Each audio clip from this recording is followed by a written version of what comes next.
The news of Todd Snyder's death hit with the weight of a story no one was ready to hear. A beloved Americana voice gone at 59, just weeks after a strange chain of events that left more questions than answers. And when the body cam footage surfaced, the picture only became more complicated. It began in Utah, Halloween night. His team said he was violently assaulted outside a Salt Lake City hotel. Doctors stapled his head, so whatever happened wasn't minor. But the details of that attack were never fully explained. The next day, a venue called police about an alleged assault involving a man matching his age, though officers later said the incident likely happened the night before.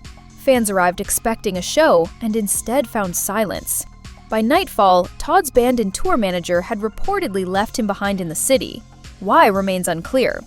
Alone, injured, and disoriented, Todd flagged down a stranger the following afternoon and asked them to call police. He told officers he'd been assaulted, that his band left him, that he needed help. They didn't take him to a hospital. They didn't arrest him either. He simply drifted on. Eventually, he reached Holy Cross Hospital, and that's where everything unraveled. Staff claimed he had already been seen at multiple hospitals and was being aggressive. They called police to remove him. But the footage tells a different story. He's slow, hurting, confused. He shows the staples in his head. He says he can't breathe. He begs for a bed, insists he's not homeless, tells the officers he lives in Nashville and plays in a band. He's polite one moment, frustrated the next. An exhausted man trying to stay upright. Yet he's arrested for disorderly conduct, threats, and trespassing. Days later, his team announced he'd been assaulted and was canceling his tour. No mention of the arrest, no mention of the hospital.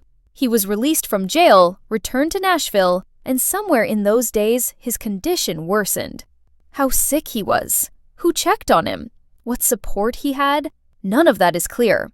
What is clear is what happened next. He struggled to breathe. Doctors in Tennessee found walking pneumonia, a lung infection that can quietly build until it becomes something far more dangerous. His condition escalated. He was transferred for intensive care, and loved ones gathered around him. Soon after, he was gone. Now the hard questions linger. Did the system miss something critical in Salt Lake City? Should someone have slowed down long enough to ask why an injured man kept saying he couldn't breathe? Should his lungs have been examined? And what really happened during those assaults? There are no official details, no suspects, no timeline that ties the pieces together. We know Todd battled addiction in the past. He never hid that. But in that video, he looks like a man in medical crisis. Without toxicology or a full medical report, everything beyond that is guesswork. So we're left with a talented artist who was hurt, confused, pleading for help, arrested outside a hospital, then sent home only to die days later from an illness that might have been advancing beneath the chaos.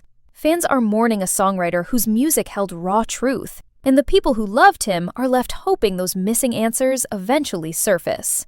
May he rest in peace.